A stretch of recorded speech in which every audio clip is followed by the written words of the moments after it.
Welcome back to another video from Grounded.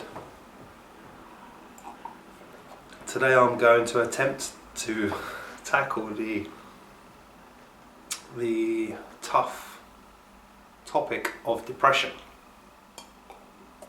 Now, depression is something that we seem to have very little hold of.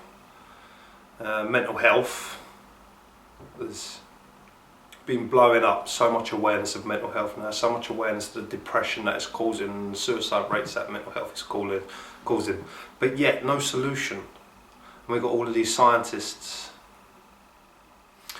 coming to greater understandings of the human mind and how the emotions work, but at which point is this scientist studying themselves? At which point are the scientists truly awakening to how they live? Now, I'm all for greater understanding of the mind and emotions, but the greatest understanding we can have is our own understanding.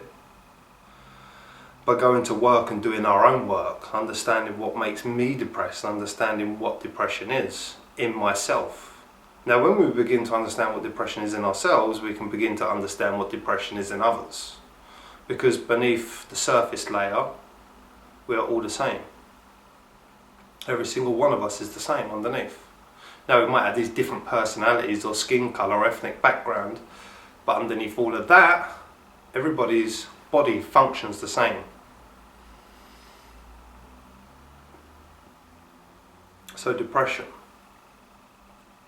Now, no matter how depression is surfacing within you, now when I say surfacing, I mean the different kinds of thought structures that are attached to that depression, whether it's a thought structure of I'm not good enough, whether it's a thought structure of frustration because I can't get to where I want to be, whether it's a self-destructive thought pattern, whether it's a lacking thought pattern. However this is emerging in your mind, there is the undercurrent of it, and the undercurrent of it is a feeling. Whenever we're dealing with depression, we are dealing with a feeling, a very heavy feeling, almost like a all-consuming feeling. And this all-consuming feeling it becomes so over-empowering that it almost becomes unbearable to live with it, to wake up with it. Now, every single one of us experiences this feeling from time to time. Comes and goes, highs and lows. This is what we class as the emotional roller coaster. But when you're really hit with depression, this feeling is constant. It's there all of the time. It's from the moment you wake up to the moment you go to sleep. That feeling is present, that all-consuming heaviness. So at the root of depression is a feeling. Now this feeling, we look at it and we wish to escape it. We don't wish to feel it. We don't want to be in this state, but what we are missing with depression, and this is to completely flip it upside down, is that this feeling is actually communication. It's trying to communicate with you. This feeling is a letting you know. So if we start looking at depression as communication, the feeling is you need to acknowledge something. When you feel pain in your body, when you have a physical pain in your body, that physical pain is there because you need to acknowledge something. There is something wrong with the physical body, you need to acknowledge it, it shows up as pain. So depression is that mental and emotional acknowledgement that there is something here that you need to look at. There is something here that you need to be aware of. So I'm going to give you a bit of a contrast between depression and expansion.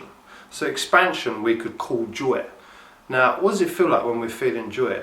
We feel like we can do anything. We feel so great. We feel so happy. We feel so content in our person. We feel like we could expand, that we could literally achieve anything. When you are truly feeling joyous and on top of the world, you feel indestructible. Now, that feeling feels right and feels true because it's closer to your true nature. It's closer to what you truly are. Whereas depression is at the polar opposite end And when you are depressed, you have all of these thoughts, these structures, these thought patterns and these beliefs that are surfacing in your mind of I'm not good enough, I hate myself, I hate my life, I hate my job, I don't want to get up, I don't want to talk to nobody, I just want to be left alone, going into alcohol, going into addiction, going into whatever you can to escape it.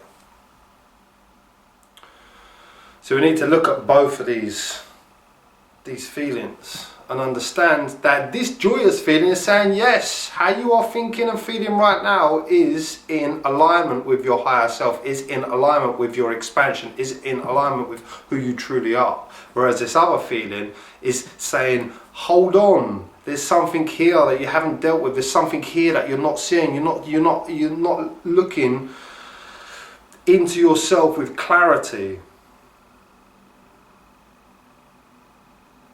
The depression that we feel is trying to show you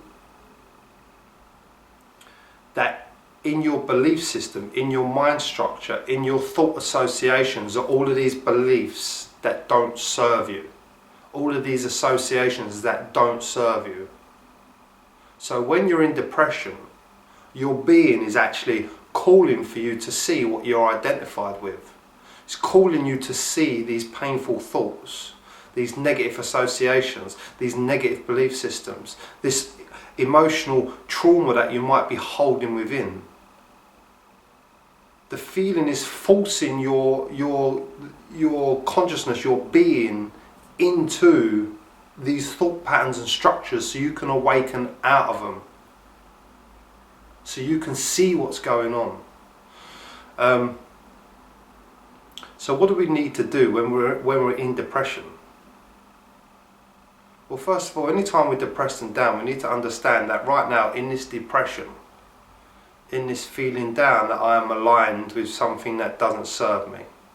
That is the most important thing that you can understand about feeling depressed or feeling down, is that in that moment you are aligned with something that doesn't serve you. The second step is acknowledging how you're feeling. Okay, now one of the things with depression is we try to move away from it. We don't want to feel it. We're resisting it. And it's that resistance that carries it on, that creates more tension, that creates more prolonged depression, because we're pushing against it. We're not allowing it in. Now the reason we're not truly allowing it in and truly feeling it and truly wanting to be with it is because it is our past pain conditioning. It is all of the pain that we are carrying. And just as the physical body, you're not going to go touch the stove twice, the mental and the emotional body keeps you out of pain as much as it can. It keeps you out from feeling that pain. It works exactly the same as the physical body. But that, it puts up a mental block within you to stop you fully feeling that pain. So as we move into depression, as we have to stop fighting. That's the most important thing you can do in depression, is to stop fighting the depression and begin to acknowledge that this depression is actually very painful parts of yourself that you have not looked at, that you have not fully dealt with, that you have not fully understood. It's okay being on the surface part of sitting there thinking I'm not good enough, but where did that I'm not good enough come from? Sitting there thinking I hate my life, nothing works out, but where did that come from? This is the very surface layer of it. I am not good enough. That's what depression feels like. That's what you're thinking, I'm not good enough, I hate my life. But what you're failing to see is beneath that is a part of you which 99.9% of the time is developed in your childhood. It's your childlike self that was growing up, that was put into limitation by your parents, by your society, by the people around you. It's the pain of being a child and not being able to be the full expression of yourself because you grew up in an environment of control, and an environment of where you must conform, an environment of where you must hide anything that is not right for other people to see. And so in your childhood, to fit with your parents, to fit with your society, to fit with fitting in, you had to suppress parts. And because you had to suppress parts of yourself, you began to generate these parts of not feeling good enough. I feel powerlessness. I feel powerless because I'm controlled by the people around me. This is how children are being brought into this world. Now we can believe as much as we want that we are giving the best childhood to our children as possible, and that is true on one level, but it's not the deepest truth. Because when we have children, this comes from my own experience, because I have two of my own children, I see now that just the smallest things of trying to control what they're doing all of the time, which is when you really awaken to what's happening, you really see that you're actually controlling your children every moment. Do this, do that, do this, do that, without truly seeing that that person is an individual person, that that person has its own unique abilities, its own flavour, its own intelligence, its own beauty, its own goodness. But we don't truly look at our children like that. We look at our children as a reflection of ourselves, and so we have to condition them. We have to tell them how to be, we have to tell them how to act. And what actually happens is it causes in that child lots of painful beliefs and associations. The only way that a child can escape these painful beliefs and associations is by pushing them away. They have to push them away. And in an adult life, what are we doing? We're still that childlike self, still pushing these parts of us away.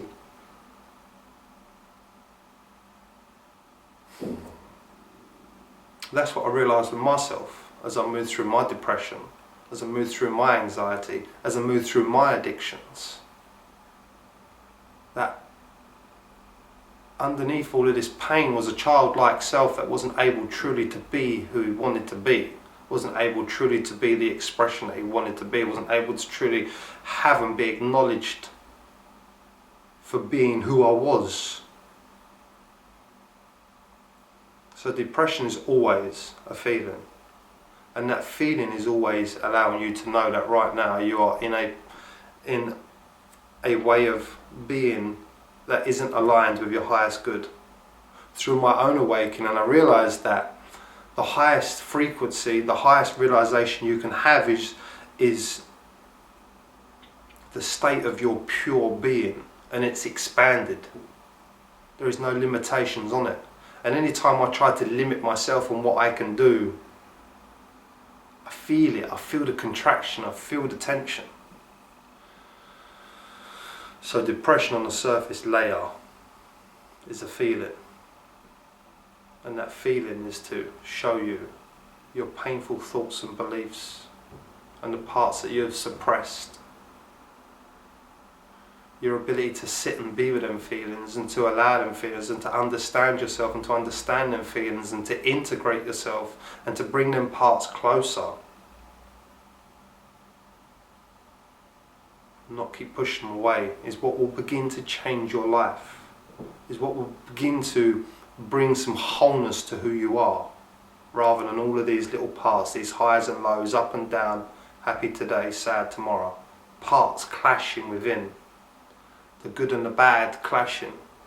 And what happens is when we unite ourselves, when we become truly aware of what's going on, there becomes this unity, this wholeness within.